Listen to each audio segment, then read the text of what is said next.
Today I discussed to the comparison of AC arc welding and DC arc weld. Okay, so now first one, what is the comparison? First one we have discussed corresponding to voltages. Okay, in AC arc welding, during starting of arc higher voltage required, and after that maintaining arc low voltage are required. That's why voltage arc starting voltage 80 to 100 volt, and after arc is start, then arc maintaining voltage corresponding to needed 30 volt. In case of AC. Now in case of DC, arc starting arc voltage 80 to 60 to 80 volt, and after arc is start, then arc maintain voltage required 25 volt. Okay, now next one, efficiency, higher efficiency.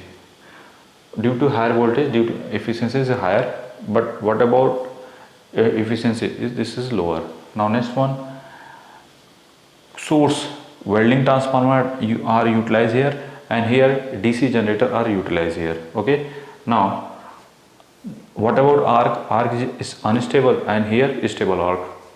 Okay, due to continuous current, that's why. Okay, arc. Now next one, power consumption is less and power consumption is more. Now what about cost equipment? Cost equipment is less and cost equipment is more. And here now next one, voltage level, higher voltage level, so it is not safe, and low voltage level, that is safe operation. Okay, that is safe. Okay, so first of all make it, after that we have discussed another point also.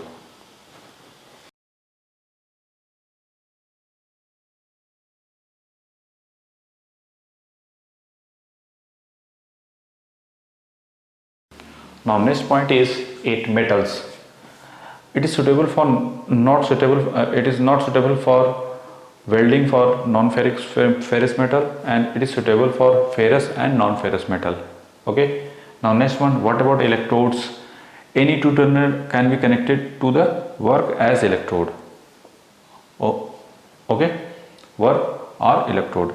Now next one, electrode or connection, you can say that the positive terminal connected to the work and negative terminal connected to the electrode, but here also interchange, but here positive terminal connected to work and negative terminal connected to electrode. Now next one, what about thin section? It is not preferred for welding thin section, but here thin section preferred for welding for thin section. Okay, now next one, what about space? It is taken less space, and here it is taken large space because of it is transformer and here DC generator, that's why. And heat production is unstable and heat production is stable because of continuous current flowing in DC, and here discontinuous current flowing here, that's why we got heat production is unstable and here heat production is stable. Okay, so make it. This is the comparison of AC arc welding and DC arc welding. Okay, done it.